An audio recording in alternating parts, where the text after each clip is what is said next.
Hello, I'm Eric Snodgrass, and thank you for watching this weekly Ag Weather Update brought to you by the Farm Credit Associations of North Carolina. Our first graphic here is showing you each of the tropical systems we've had so far this year. We've had 13 named systems, and based upon preseason forecasts, we would consider this to be an over-forecast year. A lot of us base this on La Nina and its typical influences, and at times we had very dry conditions, very dusty conditions, and at times very high wind shear conditions that just hit at the wrong time to knock a lot of the energy out of these systems. So as a result, when we look at what's called accumulated cyclone energy, the black line here represents average, and where we currently sit this year is there. So we're well below the climatological average. But we could be making a little bit more headway in this graphic very late in the season here, because this evening on Sunday night when I'm recording this, I'm going to record a little early this week. I got to be on an airplane tomorrow, traveling to a conference when I normally record for you. But what I'm hovering over here is a tropical system that may develop just north of Puerto Rico and the island of Hispaniola. Now, all weekend long, I was watching these updates by the National Hurricane Center, and this is their 7 p.m. Eastern Standard Time update on Sunday evening. They've got the likelihood of development where they've kept it throughout most of this weekend at 90% of this chance of this developing. Now, in a few moments, I'm going to explain to you why it might go into Florida. But at this point, the latest ensemble tracks from the European model suggest that over the next few days, it's going to be making its way here, such that by midweek, we could be seeing this system come into parts of Florida. You then notice this hard turn that it makes. I'm going to show you exactly why it's going to do that in a few moments. But the reality is, whatever moisture is with this system will likely be brought toward the Carolinas. What I want to know is how much, what time, and how far inland does it make it? So let's start off with a couple of those questions. Our first graphic, let's shrink that up for you. There we go. This is the WPC forecast. Now, this is a product made by the National Weather Service. It is a product where they combine weather forecast models and their own meteorological skill to produce kind of a handcrafted map. It's one of the best. And what I like to do on this map is I like to make two contours. This outside contour right here in black is a 1/2 inch of precipitation. The inside one between these colors here is 1.5 inches. Now you can see that the models are most aggressive toward the coast at where the heaviest precipitation is going to be. And that's going to be important given how dry we've been over the last few weeks in this area. It's also important to note out, that we have a large system coming through the northern plains, the upper Midwest. This is going to be hitting the headwaters of parts of the Missouri and the Mississippi, two important rivers to be looking at right now given barge traffic issues down the Mississippi. And we also see that these next couple of systems are going to be delivering a tremendous amount of moisture to parts of Oregon and California, and then eventually into the interior here of the mountains. This is very important for California to receive this moisture early this season. But you've now seen the WPC. Let's go look at the European model. And that's what it's got. Now, a little bit different projection, but overall, you can see that both the WPC and the European are very similar in their forecasts. There seems to be a pretty hard line right there, where to the east of it, we seem to see the models putting down heavier precipitation. The GFS, which is one of our other flagship models here, is a bit more aggressive at bringing the moisture farther to the west before this big front kicks it out. And why this is all important is that over the last 30 days, we've been quite dry in the Carolinas and Virginia. In fact, the whole of the Mid-Atlantic, back toward the eastern Corn Belt, at least pockets of it, into the Tennessee Valley and the Appalachian Mountains. There's, of course, still ongoing drought happening in the west central plains and then the northern plains, getting the upper Midwest. But we've had 2 or 3 systems that have rolled through this area, adding some rainfall into this region. And that's been important because that's trying to fill the soil and then the tributaries feeding the Mississippi. But just to let you know, the Mississippi is still very low. Let's go take a look at the values here right there at Memphis. As you see in the graphic in the upper right here, there's still about 11.5 feet below, almost 12 feet below low stage. So the river is coming up very slowly. The other thing to take note of here is that this moisture coming into California could revive the deficits here in a big way going forward. We need to keep a close eye on this. Now, over the weekend, if you kind of were watching the news or maybe the Weather Channel or just keeping up with the weather yourself, I'm sure you heard a lot about the severe storms that happened in parts of Oklahoma, Arkansas, Louisiana, and Texas. Numerous tornadoes from this highly sheared system that then delivered a lot of rain to the lower Mississippi River Basin and then also here from parts of Kansas into Missouri, Iowa, and Wisconsin. Now, what's important about this is how far back into the hard winter wheat belt we got this rain, and it got about half of it. Much of the western side of this remained very, very dry, so it missed this area. And what's important about this whole picture is, are these systems eating away at our drought issues? So looking at the latest drought data here, this is a time series going back to when the drought monitor started, at least the current version of it, in the year 2000. And what we can see is that up to present, we right now have 85.28% of the country in some form of drought. That's D0, stage D0 to D4. And that is the most on record. If we look at the current map, the one that was released last Thursday, there it is, you can see that the drought is anchored primarily in the west and also in the plains, but it's kind of nosed its way across the Mid-South into the Ohio River Valley. And we've also started to see some drought showing back up in North Carolina. That's why the precipitation from this system next week, or later this week, excuse me, is going to be so important. Because if we look at our change map, there we go, you can see that in the last week, the drought monitor did have 1-class degradation across parts of North and South Carolina and Virginia. All right. Now from here, let's go look at this system we've been talking about. So first of all, I'm recording this again on Sunday. So we were watching the precipitation, the light rain coming through here. What we want to do is we want to see what happens by the time we get into Monday morning. So the front will still be sitting in here, and this is the low we're concerned about. Now the European is the weakest of the models, but we could see some scattered showers on Monday still from that lingering front.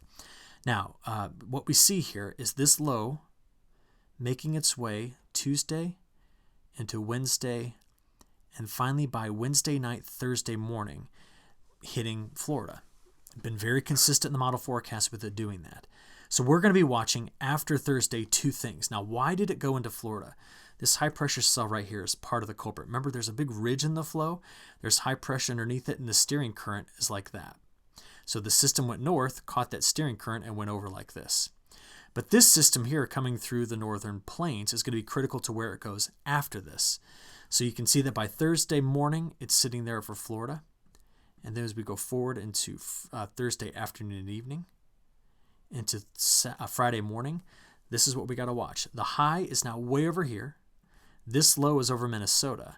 Its front is sitting here. And the low, that tropical system, is there. So we're getting on this side of it quite a bit of precip. Why? The flow's coming around the high like this. The flow's coming around the low like that. It's just pushing all the moisture north over parts of the Carolinas. That's Friday morning.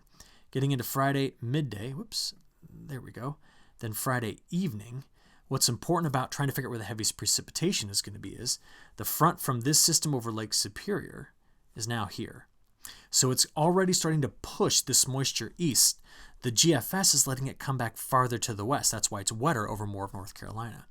But then you see that by Saturday, that front kicks this out quickly by Saturday, really overnight Friday into Saturday morning, and then it's out in cooler air. Much cooler air is going to be coming in. In fact, look at the lake effect snow coming in behind this. So that's it. That's why I think that when we look at probably the WPC, this is going to be the most accurate representation. And so we'll watch this all week, but this is the current view that we've got. Now, after that, I want to show you something. You're looking down on the North Pole here.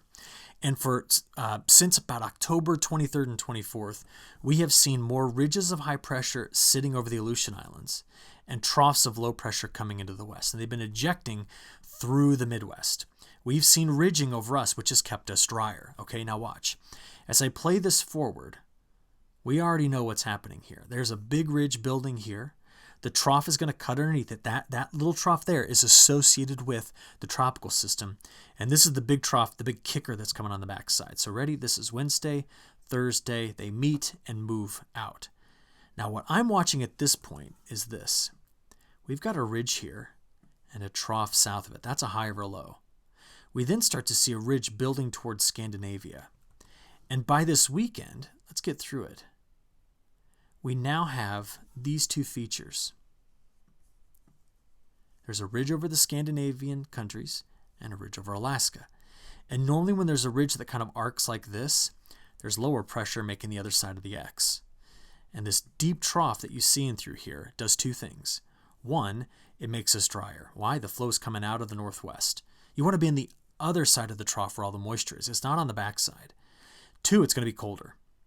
This might bring better moisture into California, but that's about it. And that's the week 2 pattern. You can see it showing up right here in the week 2 precipitation forecast. Overall, for most locations, it is drier. California is the exception, maybe down here coming out of eastern Texas into the lower Mississippi River Valley. On the very bottom edge of that trough, could we get maybe squeeze out a little bit more moisture. Watch what this does to the temperatures. Now, Monday's our warmest day of this week, okay? We're going to be quite warm here, but watch. As we go from Monday into Tuesday, we're cooling down. The heat's rebuilding in the midsection of the country. I will be in Montana. So there you go. I just needed to look at these temperatures a little bit closer before I pack. There's Wednesday. This is coming into Thursday. And then that'll be the time you got some cloud cover over us. Friday, same thing, but watch. System clears, remember, on Saturday. And that's when the much colder air starts to come in. How long does it stick around? As long as that Scandinavian ridge is in place and the Alaskan ridge is in place. So we're warmer here, but watch. You see all the colder air coming in toward the middle of the month and sticking around all the way here till we get up to the week of Thanksgiving. So that's kind of our outlook as we go forward. As long as that pattern stays in place, it's going to be tricky to forecast. What's adding to this and making it a bit more challenging is La Nina. Now, our La Nina is still quite strong. And in fact, when we look at the current position of the trade winds, take a look. What's allowing the Scandinavian ridge to take over is the fact that over the last week, up until now, we had a little bit of disorganization in the trade winds, but then the models are forecasting them to come right back into place. Those are coming out of the Indian Ocean like this. Those are westerly wind bursts against the trade winds, and these blue-greens are easterly winds coming out of the Pacific Ocean, and they're all trying to meet around phase 6. And the models keep saying, yep, bring it back around into phase 6 after you've spent some time over in phase 8 when things were a bit more disorganized. So here's what I'm conflicted about. I know what phase 6 does when there's a La Nina. You tend to get a trough here and a trough there and more ridging. This is exactly what we'd seen up until this point from about October 23rd until now. But there's an issue here. We're building this ridge over Scandinavia. So can you just imagine this takes the whole pattern and moves it all east? This trough, instead of sitting here, is now sitting there. And maybe this one is sitting here, pushing a big ridge over Alaska. I think we have competing teleconnections right now. Now, if you ask me which one's going to eventually win out, I think it's going to go back to the MJO. And that's why maybe as we get into the month of December, we start to see the pattern going back to where it was. Systems coming into the west and then running up like this, and therefore we tend to go back over to a bit more of a mild pattern. So this is what I'm trying to tell you. We're mild on Monday, and then we're going to get this blast of cooler air next weekend. It's going to last through Thanksgiving, and then I think at the end of November into the beginning of December, we're going to go back over to maybe more mild conditions. When I say mild, it's mild for December. But overall, I don't think there's a reason to call for it to be wetter than average after this tropical system comes through. In fact, if this tropical system didn't come through, we would be drier, much drier than normal for the next 7 to 10 days. So I'm buying into this slight dry bias in the models here. Now, we just talked about La Nina. Where is it going? And this is some brand new data that just came out on Saturday. So what you've got here is the outlook for Nina region 3.4. That's right here in the middle of the Pacific. And the outlook is for ocean temperatures there. And as you can see, La Nina, according to the European model, will likely reach its peak in November, early December, and begin a fade. Now, it takes a while to get rid of the influence of it. But by late next winter, spring, we're going to be talking about INSO-neutral conditions. And this is a 7-month forecast. The new 12-month forecast, actually by next summer, getting into fall, has us fully into an El Nino. Now, for the Carolinas, the correlations are not strong with predicting your summer rainfall. It's much stronger when you're talking about the Midwest and Western United States. But this is not a setup that we can really give a conclusive idea about next summer and next fall. But we need to watch this transition carefully. The big reason that we need to watch it is because of what it could do in midwinter to the jet stream pattern. Because right now, most models have you dry, including NOAA, have you dry throughout winter. Let me rephrase that. Drier than normal. Doesn't mean no precipitation, but just drier than normal. They even have you down for developing some drought over the winter. But watch. This is November's ocean temperature, so full bore La Nina. There is December. Watch this. January, February, March, gone. And by the time you get into April and May, full resurgence of warmer water here sloshing back across the ocean, stopping the upwelling. And what I want to do is I want to take this back. Let's go instead over to precipitation, and let's do a seasonal outlook. Let's just do fall. First of all, something to think about on a global scale here. Australia, still wetter in the eastern side of Australia where there's been historic flooding. South America, very dry in Argentina, southern Brazil, wetter conditions north. We'll talk about that more in a few seconds. But if we zoom in here to the United States, they continue to follow the typical La Nina fall weather into early winter, which is drier than normal. We then go forward into December, January, February. You can see the southern tier of the country showing up drier but more active across this section. That's just typical of La Nina. I think it's going to be letting go, though, in early January. So you're going to see the models moistening up a bit. And I don't think this is necessarily going to verify. And the reason is, I think we're going to get a jet stream pattern that does this, which is complemented by a subtropical component like that. That's my forecast. By the time we get into late January, the jet stream will be split into two pieces, each of them capable of delivering better moisture to the Carolinas, in fact, the whole southern tier of the United States. Now from there, let's just keep going. This is February, March, and April, and then March, April, May. And you're kind of looking at that March, April, May forecast, seeing a lot of disorganization. Expect that, because this is when we expect to be fully out of the influence of a La Nina. And the transition time period means subseasonal things take over. Now, lastly, a couple of things to take note of. I'm going to do South America first.